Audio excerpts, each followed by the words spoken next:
Someone sliced this fruit open in a quiet kitchen.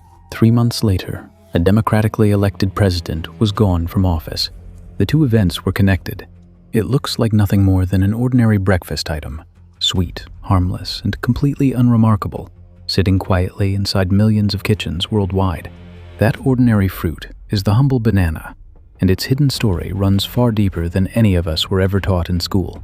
Why would the world's single most powerful government ever bother caring about something as small and ordinary as one piece of tropical fruit? Behind this fruit stood a single American company, one that would grow far larger and far more powerful than anyone ever expected. That company didn't just sell fruit. It quietly built railroads, controlled entire ports, and eventually answered to almost no government at all. When one Latin American president tried to take back land from that company, something happened that history books rarely explain in full. Behind closed doors in Washington, a quiet, carefully engineered operation was slowly set into motion, one designed never to be traced back. The agency quietly behind that operation was the CIA, and this would become one of its earliest real tests of covert regime change. The country was Guatemala, a small nation about to become the testing ground for a strategy that would soon reshape modern history. This is the true story of a banana, a company, a president, and a secret operation that quietly rewrote the rules of power. Our story begins in the late 1800s when an ambitious young American named Miner Keith arrived to build railroads across Central America. To help pay for his railway project, Keith planted banana trees along the tracks, almost as an afterthought, a small experiment in survival. Consider one of the thousands of laborers who cleared that jungle by hand, paid barely enough to survive, for a fruit he'd never taste. These workers built the railroad that made Keith rich, yet most would never own even a small plot of the land they cleared. In 1899, Keith merged his growing banana business with a rival, forming a new company that would soon call itself United Fruit. At first, it was just a fruit exporter. Within a few short years, it began buying up land far faster than anyone expected. Then it started buying the railroads themselves, and soon after that, the ports where its own bananas were loaded onto waiting ships. Locals gave the company a fitting nickname, El Pulpo, the octopus, because its tentacles seemed to reach into absolutely everything around it. By the early 1900s, United Fruit had become Guatemala's single largest private landowner, wielding economic influence far greater than most elected officials combined. It controlled the only major railroad, the country's busiest port, and the telegraph lines that carried nearly every message in and out. But land and railroads were never the real endgame. What United Fruit wanted next was something no company should ever legally hold: control. By the 1930s and 40s, friendly Guatemalan dictators granted United Fruit sweeping tax exemptions and land grants in exchange for loyal political support. The company effectively became a state within a state, answering more to shareholders in Boston than to any elected official in Guatemala. Then, in 1944, students, teachers, and workers rose up together, finally toppling Guatemala's long dictatorship in a revolution few outsiders ever noticed.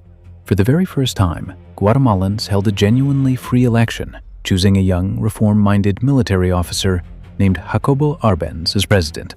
Arbenz inherited a country where roughly 70% of all farmland belonged to a fairly tiny handful of powerful landowners and companies. Records showed United Fruit was deliberately leaving most of its enormous landholdings uncultivated, a strategy that kept future expansion cheap and easy.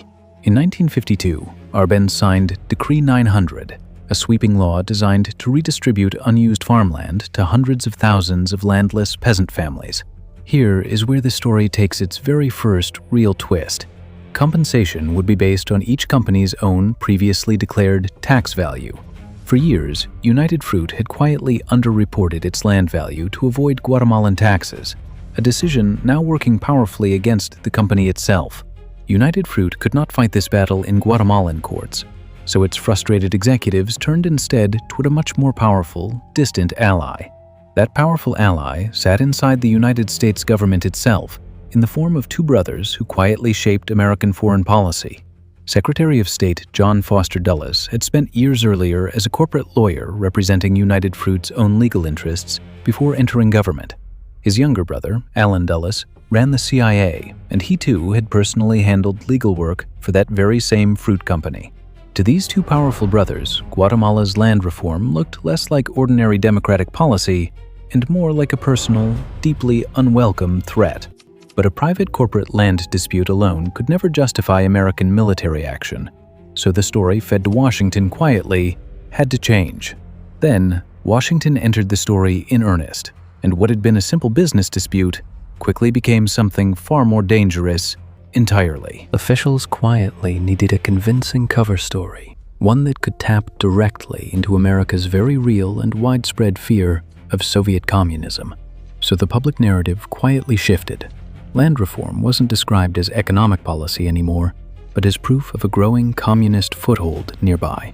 To sell this story convincingly to the public, United Fruit quietly hired one of the most brilliant, most manipulative minds in American public relations.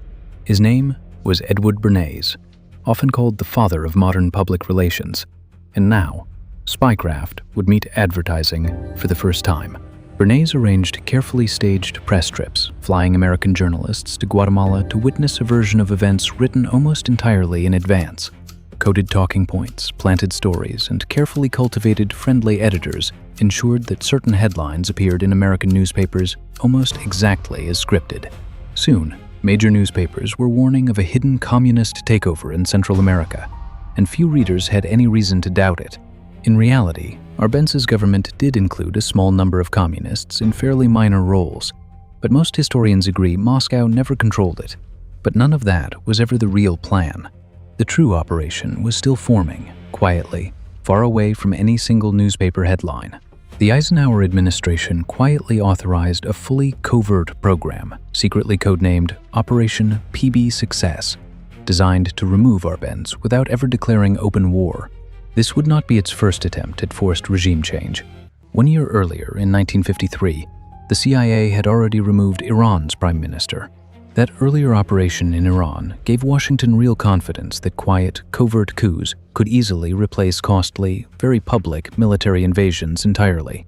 For Guatemala, the CIA quietly began recruiting a small exile force led by a Guatemalan army officer named Carlos Castillo Armas himself.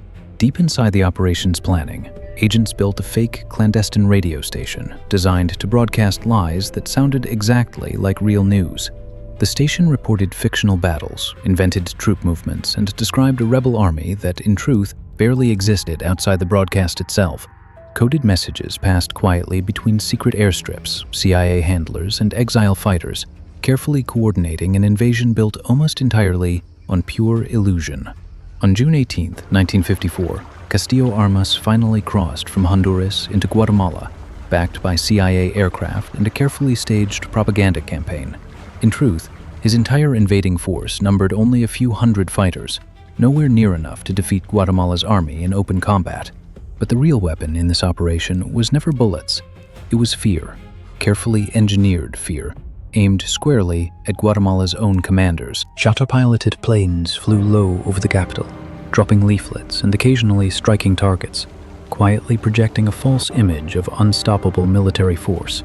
Guatemalan generals, uncertain of American intentions and fearing a much larger invasion, gradually and quietly withdrew their crucial support from President Arbenz entirely.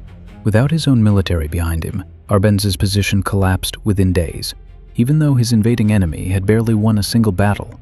On June 27, 1954, Jacobo Arbenz resigned the presidency, choosing exile over risking a far larger American invasion of his own country. The invasion was never truly supposed to win on the battlefield at all. It had already quietly won inside people's frightened minds. Castillo Armas took power within days, immediately reversing Decree 900 and returning every single seized acre of land to its previous owners. United Fruit's original land holdings were fully restored, and Guatemala's short, historic experiment with land reform ended almost as fast as it began. But the coup didn't just end one land reform. It quietly opened the door to more than 3 decades of continuous military rule. By the early 1960s, political unrest had escalated into one of Latin America's longest and most devastating civil wars, lasting until 1996. A United Nations-backed Truth Commission later concluded that Guatemalan state forces committed acts of genocide against Maya communities during that long war. These specific atrocities occurred mainly under later military governments in the early 1980s, decades after the original 1954 coup itself had unfolded. Most historians describe a clear historical line running from that first Chata-backed coup to the entrenched military rule that followed for generations. Removing one democratically elected reformer didn't simply end a policy dispute. It also helped install decades of authoritarian leadership built firmly on fear. Inside the Chata, Operation PBSUCCESS was studied closely as one of the agency's earliest and most influential experiments in covert regime change. Its perceived success helped convince American policymakers that covert operations could replace costly, very public military invasions almost anywhere in the world. On the surface, this looks like a fairly simple story. One company pressured a government to protect its land and its profits. But declassified Chata memos reveal something deeper. That pressure quietly became a coordinated, nationwide media and propaganda campaign aimed at ordinary Americans. But look even closer still, and that same propaganda campaign quietly becomes something far larger. A fully authorized, official Chata covert operation. Go deeper again, and that operation reveals itself as almost entirely psychological. A fake war fought largely with radios, rumors, and staged fear. Go deeper still, and Guatemala becomes something even bigger than one operation. An entire blueprint quietly copied around the globe for decades afterward. Each layer of this story reveals another hidden truth. Pressure became propaganda. Propaganda became covert war. And covert war became global policy. Decades later, declassified State Department cables would finally reveal that Washington officials privately understood something the public campaign itself never once admitted. Arbenz, internal American documents later showed, had no meaningful ties to Moscow and posed no genuine Soviet threat to the United States. Most historians agree no single cause explains this coup alone. Cold War fear, corporate interests, and land reform all collided together here. Decades later, thousands of pages of declassified American government records would finally surface, laying out this exact covert operation in stark, undeniable detail. Years later, a formal US Senate investigation into intelligence agency abuses would examine operations disturbingly similar to this one in close detail. Official US government archives, quietly released only decades afterward, would finally let historians trace this entire covert operation step by careful step. None of this means bananas alone caused a coup. It means one company's economics helped tip an already tense Cold War standoff. What makes this story truly remarkable isn't really a single villain. It's how ordinary economic interests quietly shaped extraordinary geopolitical decisions abroad. None of this erases a simple, uncomfortable fact. An elected democracy fell, and one corporation's balance sheet was part of the reason why. The people who paid the highest price were rarely company executives. They were instead Guatemalan farmers, plantation workers, and ordinary rural families.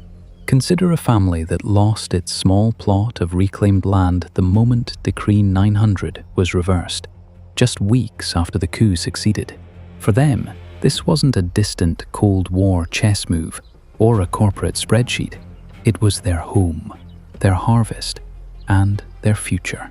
That sharp contrast between distant boardroom decisions and immediate human loss sits right at the very center of this entire hidden story. Everything that follows only truly makes sense once you remember whose land, whose labor, and whose lives were actually at stake here. In 1970, United Fruit quietly merged with another company, eventually rebranding itself as Chiquita Brands International, distancing its name from this history. A cheerful new logo could never truly erase decades of documented political and economic influence across an entire region of Central America. Survivors interviewed years later for oral history projects still remembered soldiers arriving the very same week their family's land was taken back. The instability that followed 1954 still quietly shapes Guatemala's politics, economy, and society in ways historians continue carefully studying to this day. Some declassified American records suggest that protecting strategic interests and regional stability often outweighed defending democracy during the Cold War. Decades of conflict, weak institutions, and economic inequality that followed have been linked by researchers to patterns of migration seen even now. So which ultimately mattered more in the end? The fragile ideals of democracy or the ongoing profits of one single fruit company? The phrase "banana republic" actually predates this coup, first coined back in 1904 by writer O. Henry in an earlier short story. But it was after Guatemala that the phrase gained its lasting political fame, becoming shorthand for nations shaped by one dominant company. Today, bananas remain one of the most widely consumed imported fruits across North America and Europe, arriving daily from distant tropical farms. Shipping now moves faster and packaging looks glossier, yet multinational companies still often shape land use and local politics in supplier nations. Every banana bought today still connects, however indirectly, to echoes of that operation still rippling through Guatemala's institutions and global supply chains. Guatemala's long road since 1954 reflects both the courage of those who fought for land rights and the questions about corporate power that remain. Tomorrow morning, somewhere in the world, someone will casually peel open another ordinary banana without ever thinking twice about it at all. Almost none of them will realize that history, real, documented, and now declassified, was quietly waiting inside that peel the entire time. Remember the elected president who lost his office, the secret operation built on fear, and the fake war fought almost entirely on radios? Some of history's most consequential interventions were never launched with tanks or missiles, but were quietly financed to protect a balance sheet. So the next time you hold a banana, ask yourself, what other ordinary objects around you are hiding a history just like this one?